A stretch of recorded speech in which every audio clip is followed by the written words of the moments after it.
Naswadi Bodeli national highway number 56ના વિસ્તૃતિકરણ માટે ધામસિયાથી ખોડિયા ગામ વચ્ચે કાપવામાં આવેલા અંદાજે 3000 જેટલા વૃક્ષોના લાકડા વન વિભાગની બેદરકારીના કારણે જોખમમાં મુકાયા છે।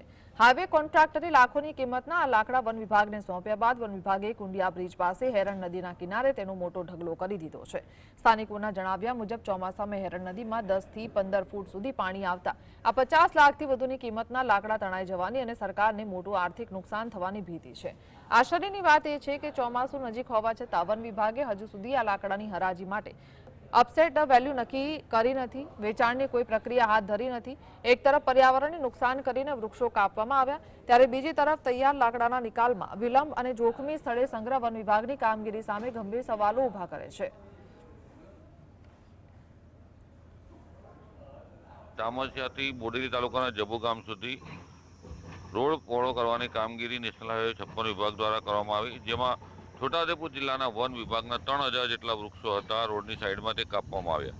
આપ તસવીરોમાં જોઈ રહ્યા છો, આ જે રોડની સાઈડમાંથી વૃક્ષો કાપવામાં આવ્યા તેના ઢગલા મારવામાં આવ્યા છે, પરંતુ વન વિભાગ હજુ આની જાહેર હરાજી કરવા માટે કોઈ નક્કર પગલાં ભર્યા નથી। બીજી વાત છે, ચોમાસાને ગણતરીના મહિનાઓ બાકી રહ્યા છે। જે જગ્યા પર ઢગલો મારવામાં આવ્યો છે લાકડાનો, ત્યાં પાણી મોટા પ્રમાણમાં આવે છે।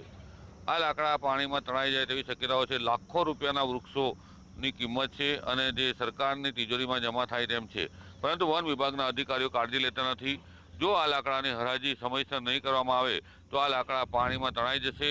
નદી કિનારે આ લાકડાનો ઢગલો મારવામાં આવ્યો છે। કુંડિયા ગામ પાસે મેણ નદી પસાર થાય છે અને આ નદી મધ્યપ્રદેશ અને કવાંટ તરફથી આવે છે અને આ નદી બે કાંઠે વહે ત્યારે આસપાસના વિસ્તારોને ગમડોળી નાખે છે, ત્યારે આ લાકડા પણ પાણીમાં તણાઈ જાય તેવી શક્યતાઓ રહેલી છે। રફીક ધણીવાલા, GSTV, છોટાઉદેપુર।